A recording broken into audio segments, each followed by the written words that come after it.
Bom dia, sexto ano. Aqui eu sou o professor João Maurício da escola e estou aqui para comentar as questões do exercício de revisão para a prova final aí de vocês. Então vamos lá.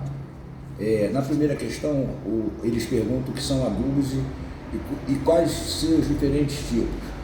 Vocês já devem ter ouvido falar que quando um solo está pobre, a gente deve qualificar ele. Como a gente vai qualificar? Adubando, colocando matéria orgânica ou matéria inorgânica, dependendo da necessidade do solo. Então a adubação é o quê? É só repor o que o solo perdeu para que ele se torne fértil de novo. Você tem dois tipos de adubação. Uma orgânica, que o nome já está dizendo, vai vir de seres vivos, que pode ser esterco, pode ser farinha de osso, pode ser casca de ovos, e a inorgânica, que não é de ser vivo, tá? Por exemplo, nitrogênio, fósforo e potássio. Então, essa questão você poderia botar só assim: a adubação consiste no processo de reposição de matéria orgânica e inorgânica num solo pobre, ponto. A número 2, ele fala de coleta seletiva. Você na escola já deve ter visto isso. E coleta seletiva é o quê? Você selecionar o seu lixo para que amanhã ele seja reaproveitado de alguma maneira. Isso é coleta seletiva. Qual é a vantagem disso? Manter o planeta limpo, né? Porque imagina amanhã se a gente está no planeta todo sujo. Então, coleta seletiva você não precisa nem decorar, você vê na escola, tá? Na terceira questão, ele pergunta qual a bacteriose pode ser transmitida pelo solo. Isso é decoreba, não tem jeito. Eu não posso te explicar, uma doença, não, é tétano. Tétano é uma doença que pode ser pega até em materiais ferro, enferrujado, é uma doença grave, precisa ter muito cuidado com isso. Na número 4 também, ele também pergunta assim, quais são as doenças correndo risco de contaminarem andando descalço. Andar descalço já é um erro, porque você pode pegar isso, principalmente ancilostomose, que é uma verminose.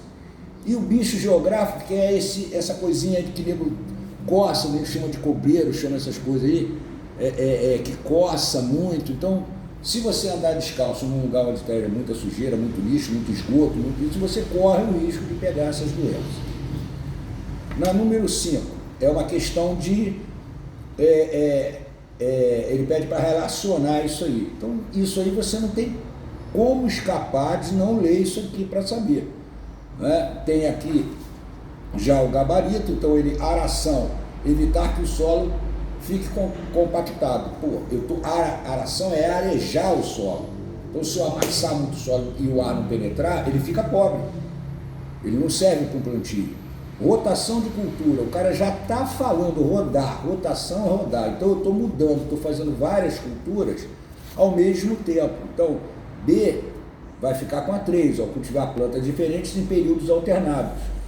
Na outra, plantio consorciado, né? Ele coloca o quê?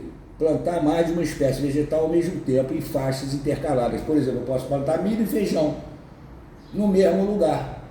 Isso não muda nada. Vai até facilitar, porque um retira uma coisa, outro retira o outro, mas eles se completam ali. Irrigação, o nome irrigar é brincadeira. Irrigar é molhar. Então, qualquer coisa aqui que fale molhar vai ser isso aqui. Eu estou relacionando as colunas. Pelo gabarito, ele bota aqui, fornecer água às plantas artificialmente. Isso é irrigar. Você também já viu isso na televisão, o cara molhar lá a plantinha, você deve fazer isso na sua casa, sua mãe. E drenar. Drenar é tirar o excesso de água.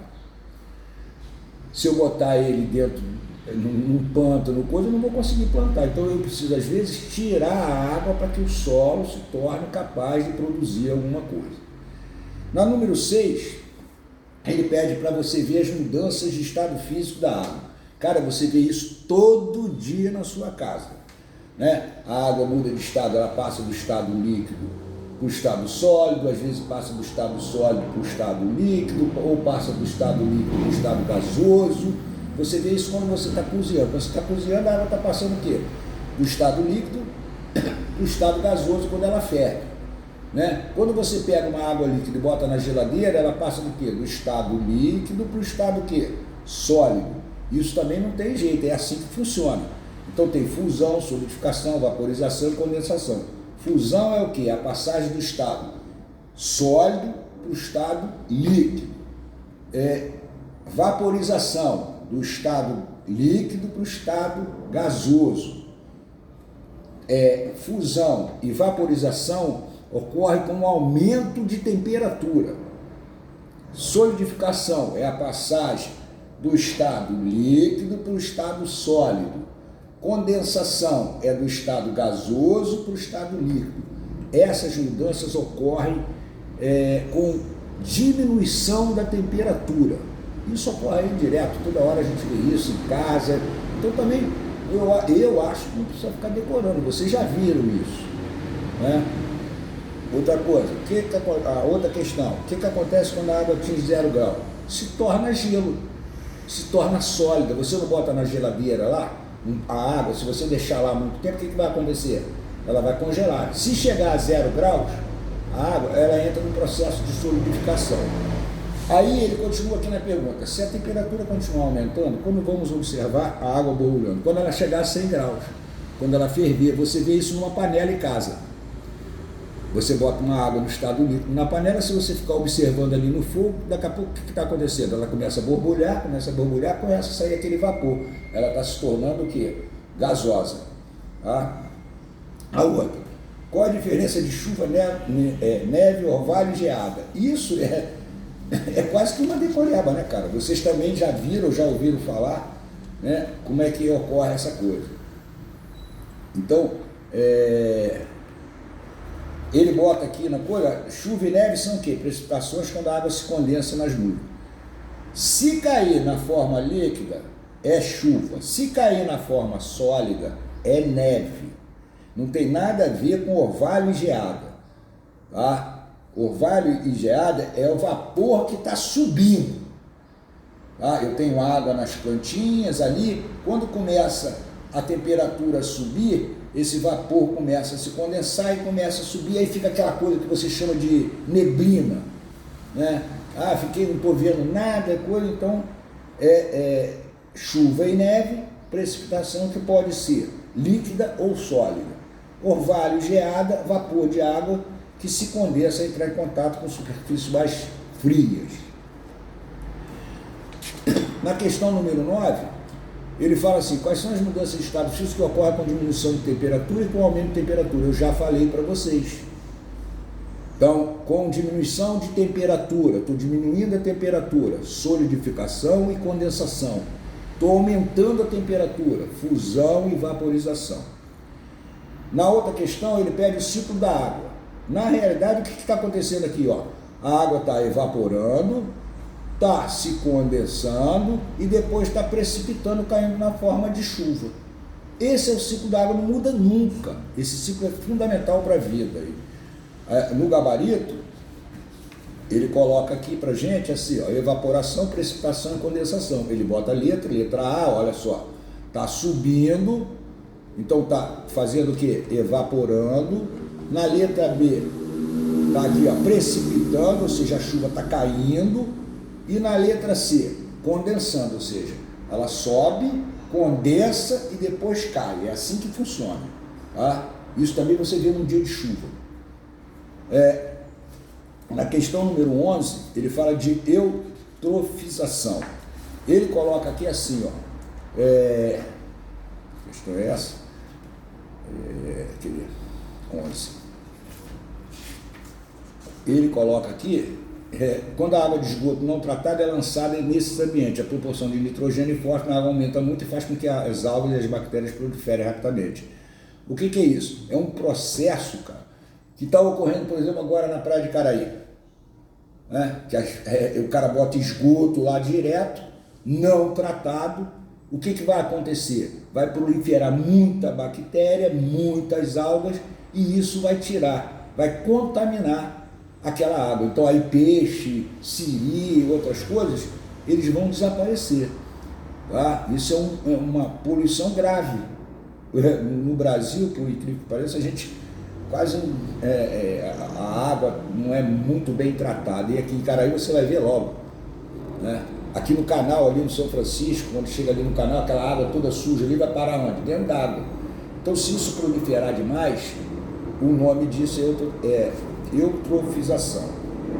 Aí outra, quais são as etapas que a água passa na estação de tratamento? Pô, eu pego uma água suja e vou limpar.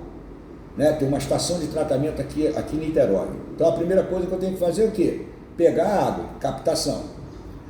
Depois eu vou fazer o quê? Flocular, é colocar substâncias para que alguma parte desse material suba, separe eles.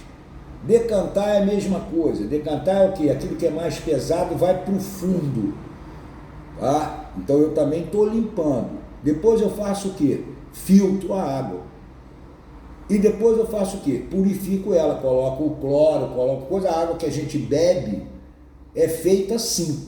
Ela é captada de um rio, passa por uma estação de tratamento onde vai sofrer floculação, decantação, filtração e purificação, para depois sair de lá e vir para as casas para que a gente possa tomar uma água pura e limpa, né, potável. Depois, na 13, ele pergunta assim, quais atitudes podem ser tomadas por você para evitar a poluição na água? Pô, cara, a primeira coisa é não jogar esgoto na água, né? Não jogar lixo, não jogar esgoto, não jogar nada que não sirva, né, ou que seja um poluente qualquer, óleo, pneu, o cara bota tudo dentro d'água. E aqui na resposta ele diz, não jogar lixo na rua, recolher lixo produzido na praia, descartar lixo em local adequado, não descartar óleo, é aquilo que eu estou falando para vocês. Aquilo que você acha que vai poluir a água, pô, se você fizer cocô dentro d'água, vai poluir a água? Vai, então você não vai fazer, pô. Né? Então é o quê? Tudo que seja lixo não colocado dentro d'água. Depois ele vem aqui, fossa séptica, né? Na questão 13, 14, diferente de poço artesiano e poço raso. Fossa séptica é uma fossa para tratamento de água, não tem nada a ver com poço. Ah, eu posso fazer isso na minha casa, você pode fazer na sua casa. Tem uma fossa antes da rua, tá? Para que a água suja da sua casa passe ali, seja tratada e eliminada para a rua de uma forma muito melhor e muito mais limpa. E poço, o nome já está dizendo, poço raso é aquele que você vê aquelas manilhas enormes, grandonas, que o cara cava um buraco e vai botando manilha aqui enorme, aquilo é poço raso, né? A água está na superfície da terra. Num poço artesiano, você fura, normalmente é um cano, você não vê aquelas manilhas. Ele fura tão profundamente que ele vai pegar aquelas águas lá no fundão, entendeu? Normalmente é uma água muito mais pura, tá? Num poço artesiano do que num poço raso. Um poço raso é um poço comum, aquele que você faz de manilha e coisa. O poço artesiano é aquele que você cava muito profundo a superfície da terra. E fossa séptica é o tratamento da água que você pode fazer em casa. Agora ele sai de coisa para função do sistema nervoso. Basicamente, o sistema nervoso comanda o seu organismo.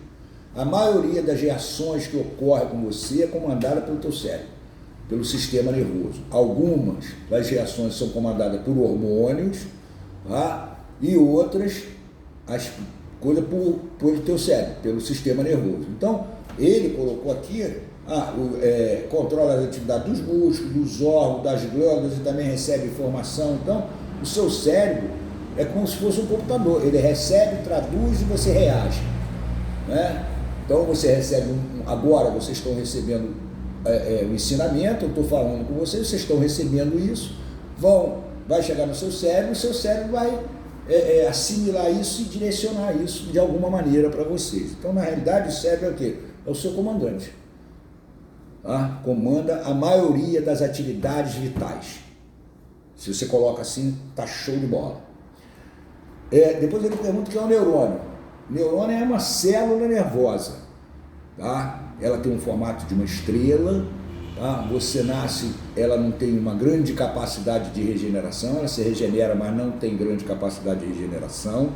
E na realidade eles aqui, como ela é uma célula, um impulso nervoso, por exemplo, quando eu te dou um beliscão, esse sentir o beliscão foi os neurônios que levaram no seu cérebro e trouxeram a resposta. Pô, vou sentir dor, vou tirar minha mão dali. Então os neurônios são células nervosas. Ponto. Como é que é um neurônio? Ele é parecido com uma estrela, eu não tenho aqui uma foto, mas vocês devem ter no livro de vocês, que vai aparecer assim, detritos, que são uns prolongamentos curtinhos, pequenininhos, tá? Depois você tem o corpo celular, uma parte mais espessa dessa célula, onde está o núcleo da célula e todas as organelas correspondentes. Depois você tem como é que eu vou te falar? Um outro prolongamento, só que ele é comprido, maior, que eles chamam de axônio. Tá? Então você tem, o neurônio é o quê? Detrito, corpo celular, axônio e extrato mielínico, que é nada mais que uma capa no axônio de mielina, que a função é acelerar a transmissão do impulso nervoso. Tá certo assim? E depois eu tenho aqui, já estamos na questão 17, que é rapidinho, né? Que também ele pergunta, pô, isso aqui é brincadeira, né? Relações dos animais terrestres no seu meio de locomoção. Pô, tá brincando. Urso, cachorro, sapo e serpente. Pô, do outro lado, tá corrida, rastejar, salto e marcha. Pô, se você não souber isso, meu camarada, para aí, ô. É demais, você imagina. É cachorro, você vai botar o quê? Rastejante? Não dá, né? Sapo, marchando. Não dá, né, meu irmão? Então você, é brincadeira. Pô, cachorro você vai pra onde? Urso você vai pra onde? Sapo você vai botar como? Salto. Serpente você vai botar aqui? Rastejar. Então, isso aí é brincadeira, né, meu irmão? Nem acredito que vocês possam errar uma questão dessa. Eu nem vou falar que eu tenho um papagaio que sabe isso, porque vocês podem ficar sem graça. Mas é brincadeira, né? Então vamos lá, para 18. Qual o formato? Hidrodinâmico. O que o cara está dizendo? Ele tem que ser pontiagudo, porque hidrodinâmico significa o quê? Passa bem pela água. Objetos que têm facilidade de passar pela água. Então normalmente eles são o quê? Bicudinhos, magrelinhos, estreitinhos, para que ele passe tranquilamente pela água. A mesma coisa é aerodinâmico. Se você pegar uma caixa de sapato, que é quadradona, e você empurrar no ar, você vai fazer muito mais força do que se você pegar um espeto. Um espeto de churrasco, por exemplo, você passa no ar porque ele é pontudinho, fininho, coisa. Agora você pega uma caixa de sapato, aquele quadradão, você vai ter que fazer mais força para empurrar o ar. Hidrodinâmica é água, na água, e a aerodinâmica no ar aí, né? Então, ele aí colocou o que aqui pra gente? Ele colocou, ó, hidrodinâmico, tem formato achatado lateralmente, alongado e pontiagudo, que favorece o desdobramento na água. Corpo formado aérea, diminui a resistência do corpo no ar. Então isso é brincadeira. Se o cara te perguntar o que é um corpo hidrodinâmico? Um corpo que tem facilidade de passar pela água. O que é um corpo aerodinâmico? Um corpo que tem facilidade de passar pelo ar. Acabou, show de bola. Show de bola. Aí nós vamos lá. Para 19, ele quer saber os tipos de articulação que você tem. Olha para você, não decora, meu. Não decora. Aqui, ó, articulação móvel. Pô, seu cotovelo é móvel? Faz assim com o braço que você vai ver que é. Então, também não precisa decorar. Então, você tem articulações que são bem móveis, que é o joelho, cotovelo. Você tem articulações que são semimóveis, ou seja, que, pô, o movimento não é tão grande como é o movimento do seu cotovelo, coisa que é, por exemplo, a tua coluna. Você vai até um limite, você não consegue mais. E tem articulações que você não mexe, que são articulações da sua cabeça. Você não pega o osso da cabeça e fica mexendo com ele para lá e para cá. Você faz isso? Se você fizer isso, meu irmão, eu vou te dizer, nós vamos ganhar um dinheiro, porque eu vou levar você para o Silvio Santos para ganhar o incrível. Então isso aqui também você não se preocupa. Na hora que o cara te perguntar, pô, uma articulação móvel, olha para você, moleque. Na hora que você está fazendo a coisa, quando você mexer o cotovelo, pô, essa aqui é móvel, olha que legal, eu tenho uma articulação móvel. E assim por diante. Na questão 20, ele pergunta assim, aí já vai para outro lugar, vai para anfíbios e aves aquáticas, são adaptações que se locomover, blá, blá, blá. Ele bota aqui, ó, esses animais apresentam membrana interdigital. O que significa isso, meu? Evita que a água pese neles, né? Ele tem dobras entre o dedo, pato, por exemplo. Já viu o pé de pato? Tem aquela membrana grande para que facilite ele nadar, né? Aqui, ó, ele bota até aqui, ó, utiliza como remo. Normalmente as aves, eles também produzem uma substância que impermeabiliza a pena deles, para que eles não fiquem pesados e vá para o fundo. Então, é também olhar. Porra, você olha uma galinha e você olha um pato. Né? Então, você vai ter uma noção legal dessas diferenças. Tudo bem? Então, aí, ó, já comentei para vocês as questões. Espero que isso ajude a vocês. Agora, vou dar um conselho. O ideal seria que vocês estudassem esse plano disso aqui. Isso aqui é um resumo da matéria do ano inteiro. Quer dizer, eu resumi mais ainda. Mas o ideal é que seja lido, que vocês estudem, que aqui é o resumo do livro do ano inteiro. Está muito bem feito, show de bola. Tá? Então, bom dia aí para vocês, que vocês consigam uma nota legal e passe todo mundo de ano. Valeu!